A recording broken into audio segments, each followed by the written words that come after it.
سلامونه او احترامات مې قبول کړئ قدرمنو دوستانو. امید لرم چې ټول به روغ جوړ او خوشاله یې.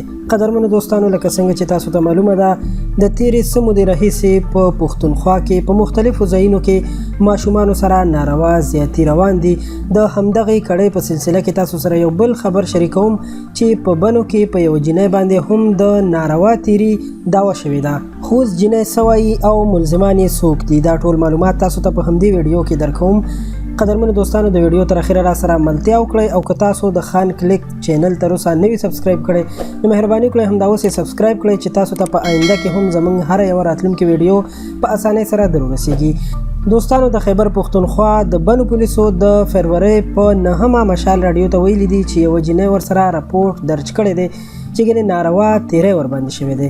د بنو د مندان تاڼي ایسیچو اسدالله مشال راډیو ته ویلي دي چې دغه 13 کلنه جینۍ چې سلما بیبي نومیږي په یو راپورټ کې دا دعوه کړې ده چې د شنبې په سهار یې د رکشې یو ډریور ته وویل چې تر منډان یې ورسوي، خو د هغې په وینا رکشې والا هغه بل ځای ته یوړله او منډان ګیټه پورې ونه رسوله او ناروا تیری پرې کړی دی.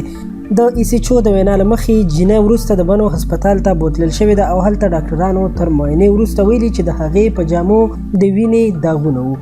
د جینۍ لخوا پولیسو سره درج شوي رپورټ مشال راډیو ته هم ترلاسه شوی چې پکې ویل شوي دي هغه خپل یو رشته دار په بېهوشه حالت کې د بنو زنانه هسپتال ته وړې وه.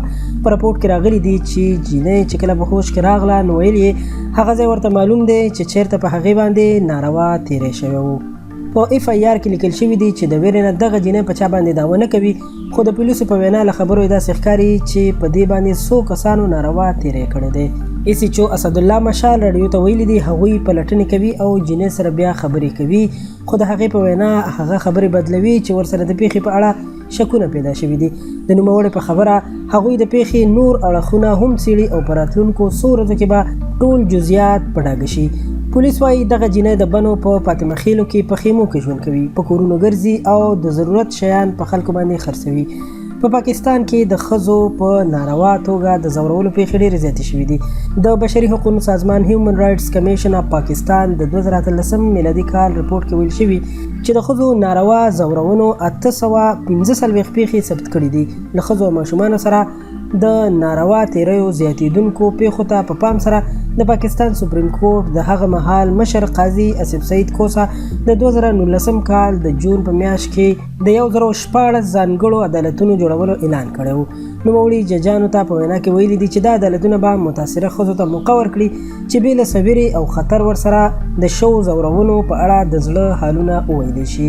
قدرمنو دوستانو، دا خبر تر همدې ځایه مهرباني وکړئ موږ سره خپل نظر په کمنټس کې شریک کړئ او که تاسو تر اوسه پورې زموږ چینل خان کلیک نوي سبسکرایب کړئ نو همدا اوس یې سبسکرایب کړئ. ورسره خوا کې د بیل نشان هم ووهئ چې زموږ همدغسې معلوماتي ویډیوګانې تاسو ته په وخت در ورسیږي او دا ویډیو در سره لایک کړئ او خپلو ملګرو سره هم زموږ د چینل نه شریکه کړئ. تر بلې ویډیو درنه اجازت غواړم. د لوی الله په امان.